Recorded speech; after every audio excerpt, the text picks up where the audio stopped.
firearm within 1,000 feet of a school. Okay, so it's the first day of fall, which means strange things are afoot at the Circle K and Busch Gardens with Howl-O-Scream. 13th year for this. This year's theme is the dark side of the garden. Starts running on Thursdays through Saturday nights next week. And Sean Daly, of course, there. Frightening morning for him. He is at the, is this right, John, the new Blood Asylum House? Spooky. Yes, the Blood Asylum House, one of the new houses here at Howl-O-Scream. It's terrifying. It's during the day, and I'm still scared. It doesn't help that Scott Swenson, the creative mastermind behind this, is constantly scaring me. Whenever I'm around Scott, I'm like always looking around like, what's going to happen? Anyway, you know, a house like this, you go through it, and it's terrifying. There's blood and guts and all sorts of stuff. But you know what? There is a science to scaring, and we're going to find out about that right now. Now, this Blood Asylum, a year... Right? It took a year to put this together. We actually start doing, I'm already working on concepts for next year. And what we do is we kind of look at what works and what doesn't. And we look at that. We do focus groups.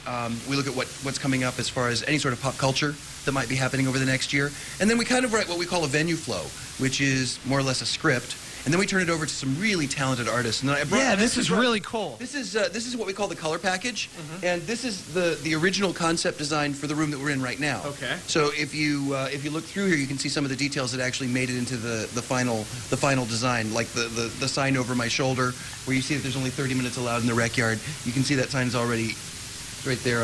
And there's a no spitting sign with spit all over it. Spit all over it. Yeah, you know, that's the fun thing. We have a great art director as well who will come in and we'll walk through the houses and go, hey, what if we put this here or this there? Like, for example, this year we have hidden 13s around the entire event. Because it's the 13th year. Because it's our 13th year.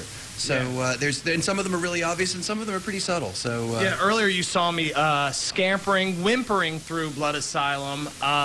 But, you know, I was going so fast. There's so many cool little details. Scary ones too, like the nails on the brick. Yeah, there's a couple of hallways here in the asylum where we wanted it to look like people were being dragged along the hallway against their will. So we put scratch marks in the wall and then actually put fingernails embedded in the wall. So if you look really close when you come through the house, you'll see those things. And so how many houses total this year? This year we have 7 houses total, including the Alone Experience.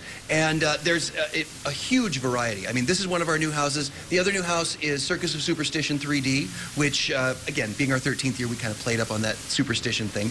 And it's 13 common and not so common superstitions presented by America's most feared profession, clowns. Yeah, over doctors, you were telling me, and lawyers. Yeah, over lawyers. And television anchors, where do they fall? Aren't they clowns? Yeah, oh, hey, you said it, Scott Swenson. Anyway, I just want to remind people, that Busch Gardens, you know, nothing against other theme parks, but Busch Gardens, it's all about the scare. I would say the haunted houses here are more intense than anywhere. You know, we really try to build the scare. We put together the plot line and the scare line of where we want people to be scared, and then we build the house around it.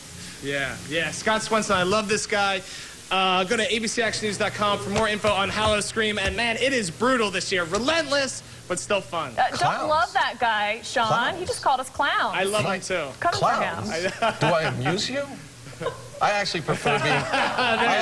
Finally, I get one of your movie references. I actually prefer being called a monkey, as in talk monkey talk. Okay. That's this guy. Move it on. Cat Lovers, an event they can't miss today. We'll tell you where it is coming up. Plus, where you can support 2 high school bands battling out for thousands of dollars. Also some teenage girls going to be really happy today. They're getting new gowns they might otherwise never see.